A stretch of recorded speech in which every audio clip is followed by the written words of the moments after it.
Newcastle fans, this transfer deadline day has been absolute chaos, and I must say, some shocking opinions are already circulating. But before we dive into this breaking news, subscribe to the channel and turn on the notification bell so you don't miss any Newcastle United updates. Here's what happened.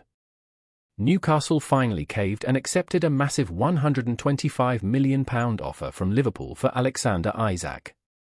Yes, our star striker is gone. But at the same time, the club quickly moved to bring in Yoane Wissa from Brentford for around £55 million as his replacement. And that's where the controversy begins.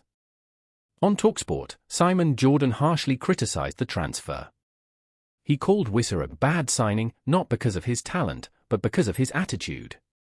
Jordan pointed out that Isak refused to play to force his transfer, and Wissa did exactly the same thing at Brentford before joining Newcastle. His words were brutal: one bad apple leaves, another comes in.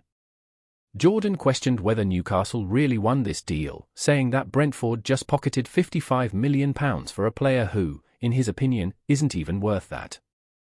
Seated next to him, Arsenal legend Emmanuel Petit also weighed in. He went further, saying that contracts in modern football no longer mean anything. In his words, you can sign a 7-year contract, but in the end, it's just a piece of paper. Petit compared this to his own career, saying that in his time, if he wanted to leave, he would never have gone on strike, he would simply have an honest conversation with the club. So, Newcastle fans, here's the big question for you: did the club make the right choice in bringing in Wissa to replace Isak? Or do you agree with Simon Jordan that we simply traded one problem for another? Leave your thoughts in the comments below, and don't forget to subscribe and turn on notifications to always be the first to know the latest news.